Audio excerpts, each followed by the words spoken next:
그 무렵 단월에선 러일 전쟁 중인 갑진년 음력 섣달 15세 날 근호의 병세가 심각해지자 영주는 광국을 물골 안에 들려서 영훈에게 알리고 북수사에 가서 영린을 불러오라고 하면서 보냈다. 그리고 이틀 후 영훈이 물골 안에서 급히 단월로 왔고 사흘이 지났다. 근호의 병세가 악화되어 임종이 가까워지자 영준이 영훈이 그리고 하묵 음묵 주묵 이 차례대로 앉아서 지켜보고 있었다. 근호는 감겨오는 눈은 다시 한번 뜨고 훑어보았으나 영린은 보이지 않았다. 영준도 아버지가 영린을 보고 싶어 하는 것을 알면서도 어쩔 도리가 없었다. 잠시 후 근호는 80세를 일기로 숨을 거두었다. 선민이 세상을 떠난 지 3년이 안 돼서 세상을 떠난 것이었다. 영준의 눈에서 눈물이 흘러내렸다. 손으로 얼굴을 쓸어서 조금 덜 감긴 눈을 쓸어서 감기게 했다. 그리고 장포수가 근호가 입고 다니던 도포를 들고 동쪽에서 사다리를 타고 지붕에 올라 북쪽을 향해 서서 왼손으로는 옷의 깃을 잡고 오른손으로는 옷의 허리를 잡고 단월 학생 안동 김공 푹푹푹 그렇게 3번을 외쳤다. 그리고 대문 앞채반에는 저승사자가 먹고 가라고 밥을 지어 3접시 담아놓고 술석찬 창호지 한 권 북어 3마리 집신 3켤레 동전 몇 개를 얹어놓고 촛불을 켜서 놓았다.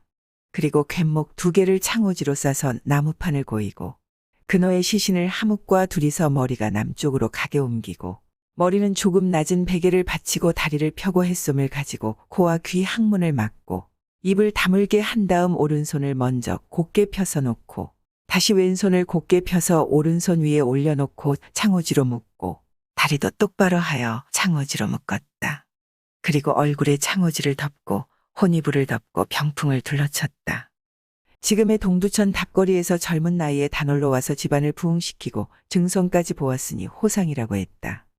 복, 영준과 금선 등은 모두 머리를 풀고 남자들은 맨발로 백색의 호뚜루마기를 입되 왼쪽은 소매에 팔은 넣지 않아서 왼쪽 어깨를 드러냈다. 신이 의빙, 근호가 생시에 쓰던 그릇에 술 미음 과일 등을 소반에 놓아 근호의 시체의 동쪽으로 어깨 닿는 곳에 놓았다. 고묘 장포수를 시켜 사당 밖에서 근호질 불기감고라는 말로 사당에 고하게 했다.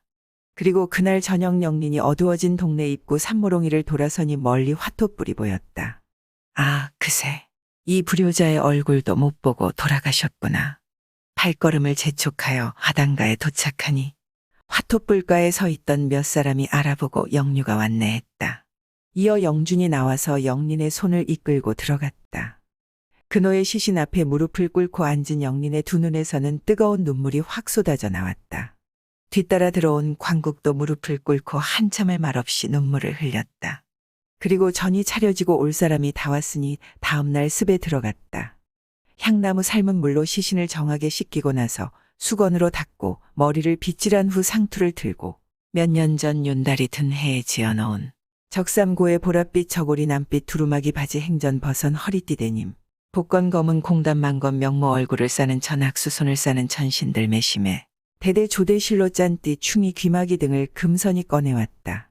얼굴을 창호지로 가리고 손톱, 발톱을 깎아 주머니에 넣은 다음 옷은 입히기 수월하게 제일 나중에 입는 옷부터 미리 차례대로 깔고 시신을 옮겨니고 수인은 아랫도리를 먼저 입힌 다음 윗도리를 입혔고 옷깃은 왼쪽에서 오른쪽으로 여미고 옷고름은 감기만 할 뿐 매듭은 짓지 않았다.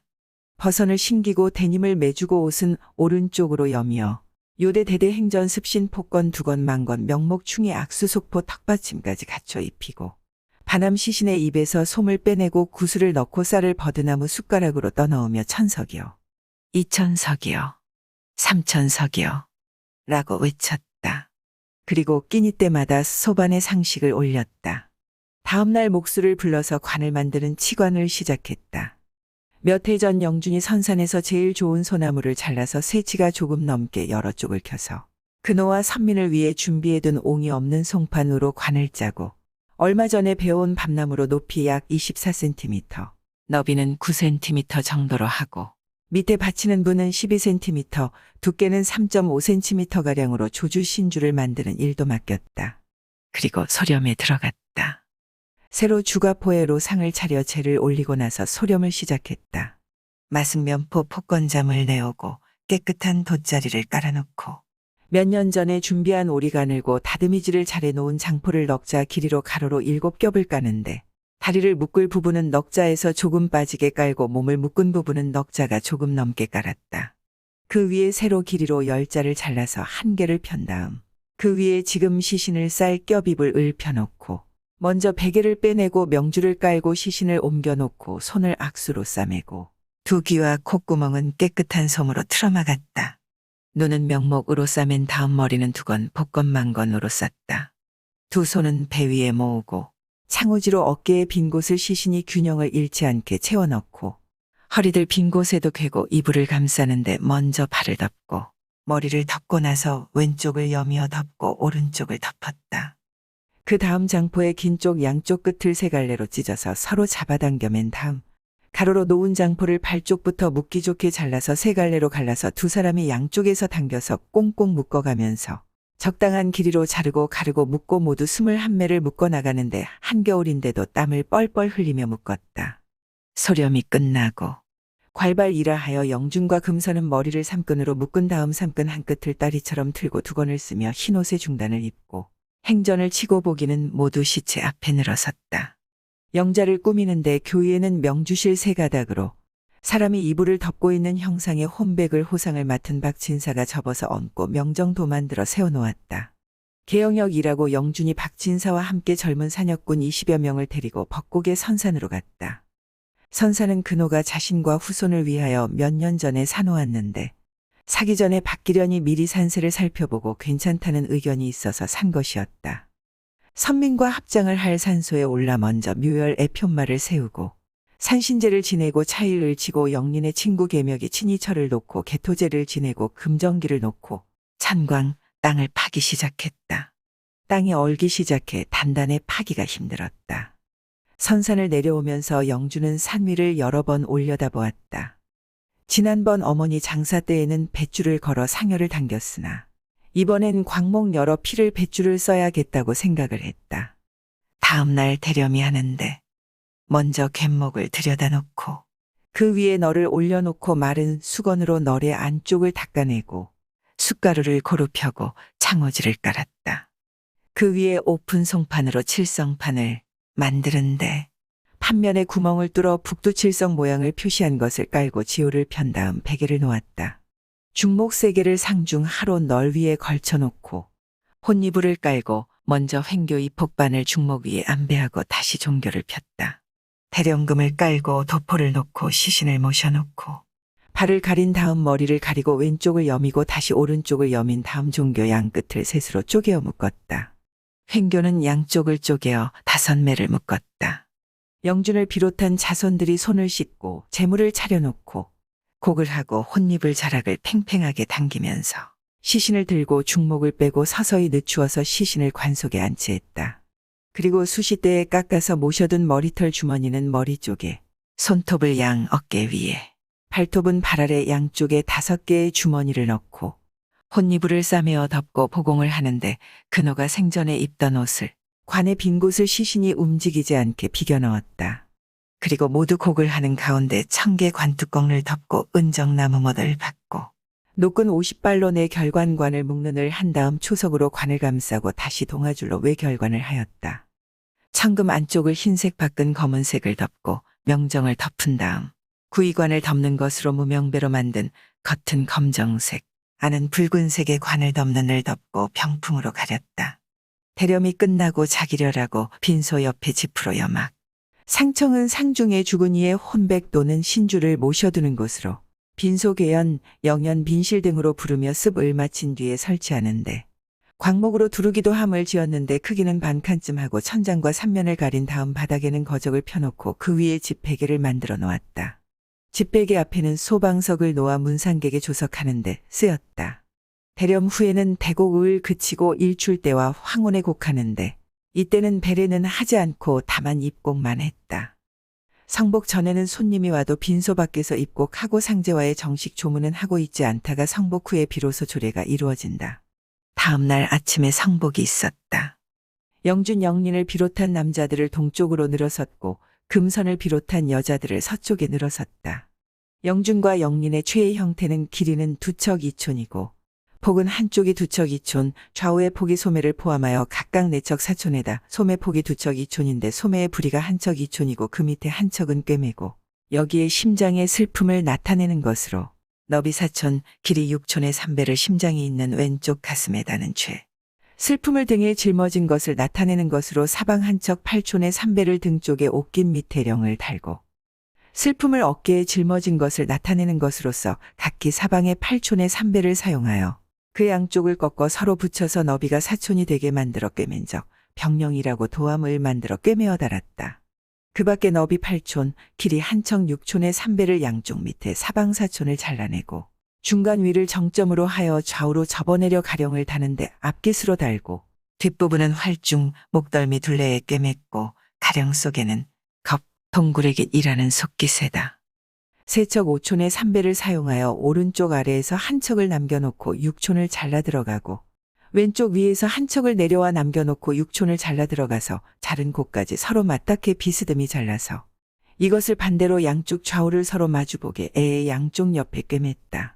이를 아래로 향하게 하는데 양쪽 옆에 붙이는 옷서프로서 형상이 제비꼬리 옆미와 같이 상의 옆을 가리는 임을 붙이고 남는 부분의 앞길이는 1척 너비는 임을 붙이고 남는 아래쪽에 너비에 맞추어 대하척까지 하고 앞쪽 3폭, 뒤쪽 4폭으로 하여 전부 7폭이며 길이는 키에 맞추어 폭마다 3첩첩의 주름을 잡고 그 주름은 한 번은 오른쪽으로 접고 또 한 번은 왼쪽으로 접어 맞닿는 곳을 꿰매어 그 속을 비게 하여 한 폭의 너비를 2척 2촌으로 하여 2촌이 시접으로 들어가 2척이 되므로 앞쪽은 6척, 뒤쪽은 8척이 되어 전체 치마폭은 14척으로 앞쪽 3폭은 기수로 양을 상징하고 뒤쪽 4폭은 우수로서 음을 상징하는데 영준과 영리는 가장자리를 꿰매지 않은 최상 치마를 입었다.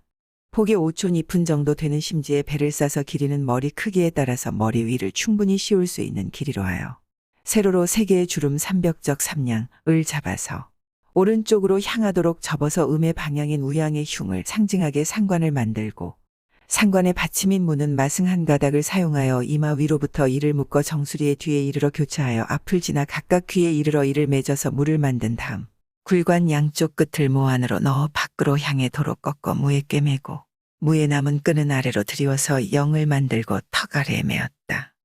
씨 있는 3점아, 유자마 우로 수질의 둘레 굵기는 9촌으로 3의 밑둥치를 왼쪽 귀에 오도록 한 다음이나 앞에서부터 오른쪽을 향해 이를 둘러서 정수리 뒤를 지나 그 끝을 밑둥치의 위에 가게 하고 승으로써 영을 두 가닥 만들어 끈 하나로는 왼쪽 포개진 부분을 단단히 메어 밑으로 늘어뜨리고 또 한 끈은 오른쪽에 묶어 늘어뜨렸다. 요질은 수질과 같이 씨 있는 3두 가닥에 3을 꼬아서 만드는데 둘레 굵기는 수질보다 5분의 1을 줄인 7촌 2푼으로 허리에 두르고 양쪽 밑둥치가 앞에서 교차하여 맺으며 각각 3의 밑둥치에 있는 뿌리 가닥을 산수라고 하며 그 길이를 3척을 내려뜨리고 맞잡아 맨 양옆에는 각각 가는 노로 묶었다. 교대는 씨 있는 3을 사용하여 굵기가 요질보다 줄어든 5촌 7푼으로 약 18척 정도 되는 한 가닥의 노를 가운데를 꺾어서 양고를 만들고 각 한 척 남짓하게 하여 요질 아래 허리를 둘러서 왼쪽으로부터 뒤를 돌아 앞에 이르러 그 오른쪽 끝으로 양고 사이를 뚫어서 도로 오른쪽으로 당겨 요질 아래에 오게 하여 맸다. 행전을 쳤는데 굴관에서 제복 행전까지 거칠고 다듬지 아니한 극추색 마포를 사용했다. 상장이라고 대나무 지팡이를 거꾸로 짚고 왕골로 삼은 광구를 신었다.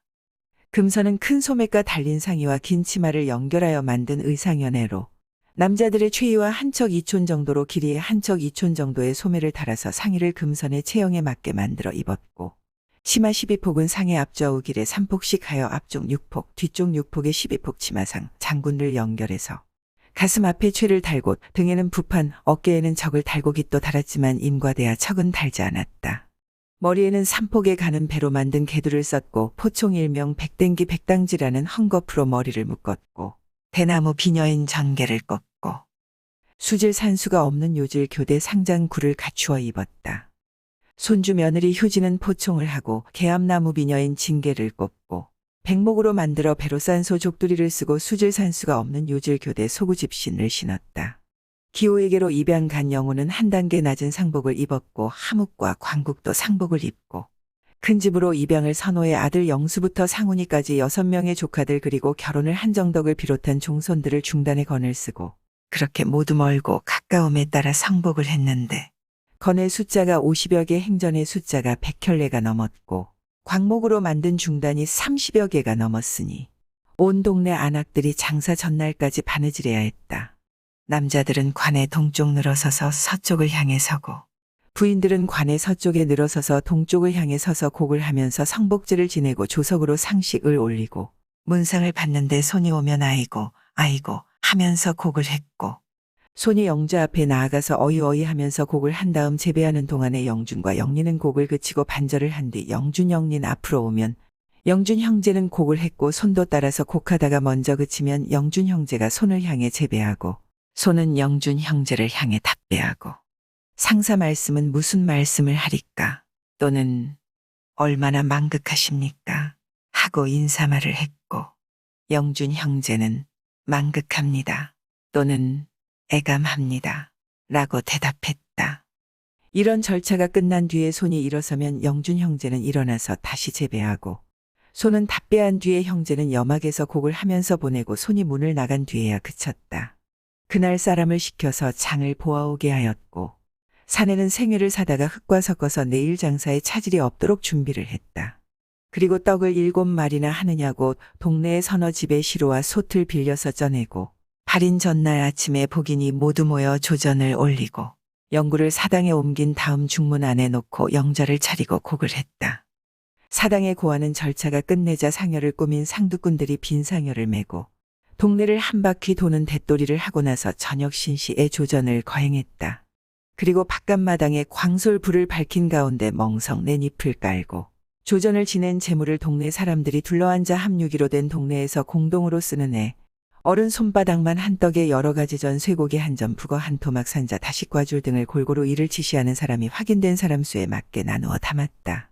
그리고 노인부터 등에 업힌 어린아이까지 한 그릇씩 나누어 주는데 그 한 그릇을 얻어먹기 위해 근동의 모든 아이들이 손에 보자기를 들고 모였다. 죽은 사람이야 어찌 되었건 아이들에겐 떡 받아먹는 즐거운 날이었다. 11살 먹은 증손자 진홍이도 중단 앞자락에 떡을 받아서 싱글거리며 휴진에게로 왔다. 다음 날 아침 상식이 끝나고 건을 쓴 먼촌 친척들이 절관 한 끈을 좌우하 뒤 아홉이 들어서 영구를 옮겼다. 영준과 영린이야 줄줄이 곡을 하며 뒤따랐고 빈소에서 나올 때는 문 밖에 놓은 바가지를 발로 밟아 깨뜨렸다. 제어라고 상여의 관을 올려놓고 단단히 묶었다. 혼백상자를 의자 위에 봉안하고 음식을 진설한 다음 발인제를 지내고 재물을 상두꾼에게 먹였다. 요령잡이 포함해 33이나 되는 상두꾼들에게 광목으로 만든 중단을 입히고 행전을 치고 건까지 씌웠다. 요령잡이가 요령을 흔들어 상두꾼을 세우는데 작은 사람은 앞쪽에 큰 사람은 뒤쪽에 세웠다. 그리고 딸랑딸랑 요령을 한 번 더 흔들자 모두 상여를 맺고 요령잡이가 에이호 에이호 너 우리 넘자 에이호 상두꾼들은 발을 좌우로 제자리 걸음을 하며 상여를 좌우로 흔들 뿐 아무 소리도 하지 않았다. 에이호 에이호 너 우리 넘자 에이호 요령잡이가 다시 한번 선창을 해도 제자리에서 발을 맞추어 몸을 좌우로 흔들어서 상여만 흔들었다. 에이호 에이호 너 우리 넘자 에이호 이번에는 상여 앞쪽을 맨 상두꾼들이 무릎을 굽혀 상여가 집을 향해 인사를 했다.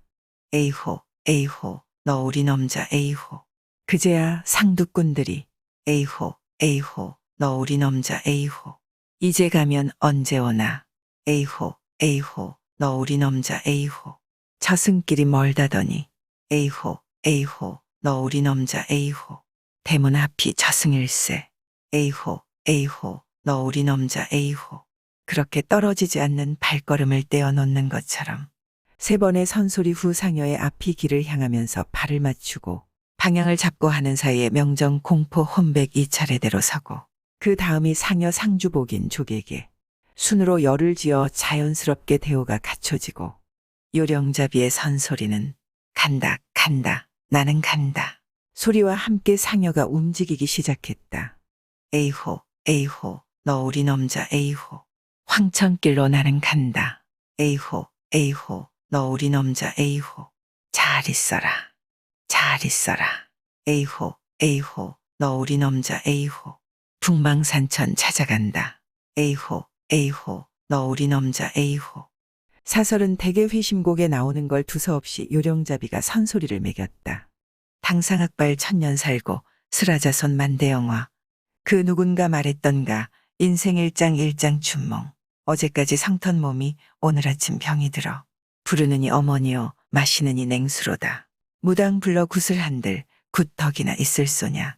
맹인 불러 경 읽어도 경덕이나 있을 소냐. 이도저도 소용없어 부처님 전 찾아간다. 공양미를 씻어 담고 향촉과일 마련하고 찾아간다 찾아간다 명산대찰 찾아간다. 정한수에 목욕하고 정성으로 재개하고 상탕에서 밥을 짓고 중탕에서 과일 씻고 하탕에서 세수하고 향타기에 올려놓고 비나이다 비나이다. 칠성님 전 비나이다 비나이다 비나이다. 신령님 전 비나이다 비나이다 비나이다. 재성님 전 비나이다 비나이다 비나이다. 부처님 전 비나이다. 양친부모 모셔놓고 천년만년 살렸더니 인간 운명 장난인가 황천으로 날 부르네. 염라대왕 명을 받은 일찍사자 월찍사자. 쇠방망이 둘러매고 오랏줄을 움켜쥐고 대문간을 들어서며 어서 가자 재촉하네. 여보시오 사자님네 내 말 잠시 들어보소. 염라대왕 명령이라 지체할 수 없다지만 그 아무리 엄중해도 잠시 조금 앉으시오. 허기지고 시장한데 욕이라도 하시지요. 입던 옷도 갈아입고 신발이나 고쳐 신고 부모 처자하직하고 이웃 친구 작별하고 황천으로 가는 길로 뒤따라서 가오리다. 그 아무리 애원하고 두 손 모아 빌어봐도 사자님들 대답 보소 인정사정 볼 것 없이 나대왕 명령이니 지체할 수 없다 하네. 가네 가네 나는 가네 북망산천 나는 가네. 어와 세상 번님네야 이내 말씀 들어보소. 어제까지 성턴 몸이 한 세상을 못다 살고 부모 처자 이별하고 형제자매 뒤에 두고 일가 친척 헤어지고 이웃 친구 작별하고 정든 내 집 하직하고 살든 마을 멀리하고 까맣같이 지저귀는 북망산천 나는 가네. 허탈하고 허망하여 시름없이 돌아와서 집안으로 돌아오니 저승차사 기다리네. 저승차사 인도받아 대문 밖을 썩 나서니 곡소리가 진동하고 애통지통 통곡하네. 3원7백 떠나가고 60만을 남겼더니 향수에다 목욕시켜 황천수에 갈아입혀 입도 막고 코도 막고 귀도 막고 눈도 막고 악수면포 덮은 뒤에 온필 배로 감싼 뒤에 속맥기로 21번 겉맥기로 5맥기 32맥기 묶어 칠성판에 눕혀놓고 뚜껑 닫고 은정 박아 동아줄로 결박지어 꽃상여에 올려놓고 활인제를 올리누나 33세 상두꾼이 요령소리 발맞추어 가네 가네 나는 가네 북망산천 찾아가네. 어와 세상 번님네야 꽃 진다고 서러마라. 꽃은 지어 낙화돼도 명년 봄에 다시 피고 강남 갔던 제비들도 명년 3월 오련마는 우리 인생 죽어지면 어느 시절 다시 오리. 부모 형제 있다지만 어느 누가 대신가며 처자식이 있다지만 대신갈이 그 누구며 일가 친척 많다지만 어느 누가 대신가며 이웃 친구 많다지만 대신갈이 그 누구며 슬프고도 원통하다 인생 무상 허무해라. 마지막에 떠나는 길 노자나마 보태주소. 잘 있어라 북망산천 나는 가네. 어와 세상 번님네야 백발 보고 웃지 마소. 금잔디를 입을 삼고 송백 숲을 우를 삼고 푸른 하늘 지붕 삼고 산새소리 노래 삼아 자는 듯이 누웠더니 살은 썩어 물이 되고 뼈는 썩어 흙이 되어 사후청산일 분토라. 인간 세상 태어나서 희로애락 고해 속에 한평생을 마친 후에 마지막에 가는 길에 이다지도 허무할까 무상할 사 일장 춘몽. 어와 세상 번님네야 아기다툼 아예 말고 부모에게 효도하고 나라에는 충성하고 부부간에 화합하고 형제간에 우애 있게 어지소서 착하소서 베풀면서 살아가소. 아기다툼 하지 말고 정답게 살아가소. 그렇게 출발한 상여는 2번을 쉬면서 노제를 지내고 그때마다 상두꾼들은 술을 한 잔씩 마셨다. 벚고개 아래에 도착하여 3번째를 쉴 적에는 조금 더 오래 쉬면서 상여 앞에다 광목으로 된 뱃줄을 메고 산에 오를 준비했다. 그리고 요령잡이도 이제는 상여에서 내려 요령을 흔들며 선소리를 매기고 상여 앞쪽에선 10여 명이 뱃줄을 당기며 산을 올랐다. 관은 광 가까이 지혜를 펴고 갯목을 놓은 뒤 그 위에 올려놓고 절관 끈을 풀고 공포로 관을 훔치고 명정을 덮고 곡을 하였다. 한편으로는 혼백을 교위에 모시고 재물을 진설했다. 학원 시간은 오시로 모두 다 분주히 움직이는 가운데 직관이 큰 소리로 을미생, 정미생, 기미생, 신미생, 개미생들은 학원을 보지 마시오. 영린도 양뛰어서 학원을 보지 못하고 멀리 물러나 있어야 했다.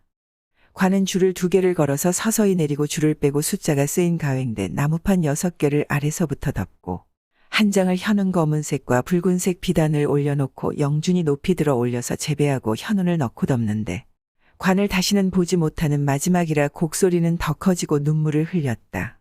그리고 회를 섞은 흙을 영준을 필두로 한 삽씩 횡대 위에 뿌렸다.